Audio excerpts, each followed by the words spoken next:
Hello, and welcome to DragonHost. In this video, we will go over the basic map-making tools. Only the Game Master has access to the map-making tools, so first, we must host a game by clicking the Host Game button. This is the game world, an open, infinite grid for drawing out vast worlds to explore. We will always center on the compass when we load into a new session. We can zoom in and out with the scroll wheel, and we can pan by clicking the scroll wheel. The buttons along the left side of the screen allow us to pick which tool to use. The wall button allows us to draw down walls on the grid. The context bar along the bottom of the screen gives us access to different walls based on the currently selected category. Category can be selected with the category button and picking the target category in the dropdown.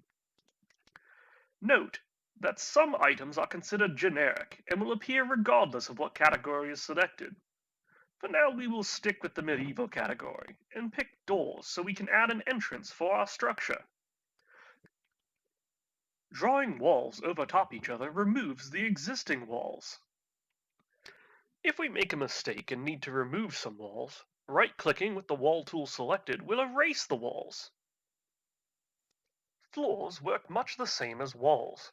Each floor fills a grid space. For drawing large areas of floors, we can hold the Shift key. Floors can be erased just like walls, and we can hold the Shift key to increase the eraser size. Unlike walls and floors, props are placed one at a time and can occupy the same space.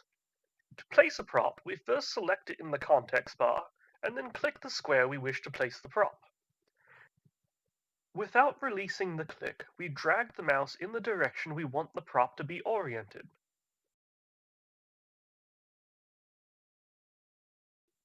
As mentioned before, props can occupy the same space, allowing us to place props on top of each other. Finally, we can place player tokens on the map by selecting the token tool and clicking on the grid. Tokens can be used to represent players and enemies. We will cover tokens in more depth in a different video. We can select items by clicking on them.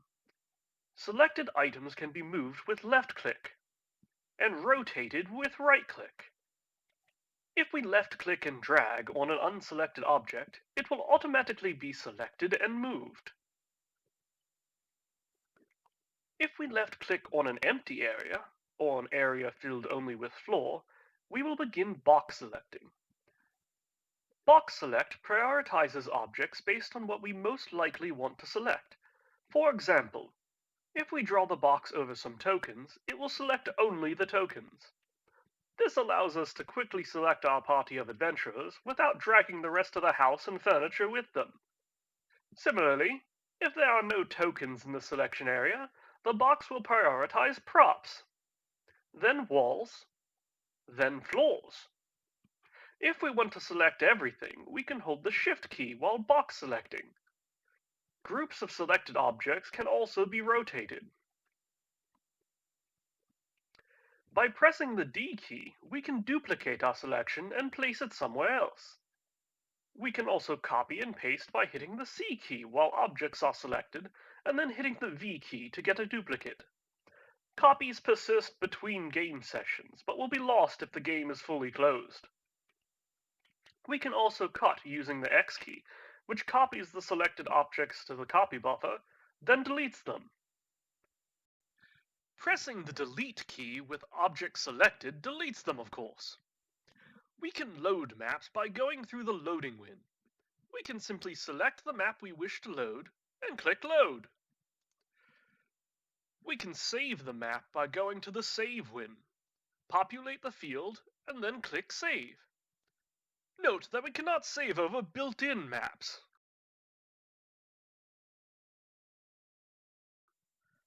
Once we have saved once, we can use the S key to quick save.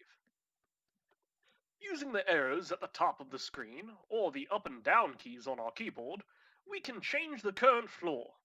Note that there is no zero floor. When we have items selected, going up and down a floor will bring those things with us. The Floor Visibility tool will show adjacent floors as ghosts. This allows us to easily line up objects on different floors. The Measuring tool is available to all players. When nothing is selected, right-clicking and dragging will display the distance between the 2 points. By default, this snaps to the grid, but by holding Shift we can ignore the grid while measuring. This covers all of the map building tools in DragonHost. Good luck out there, adventurers!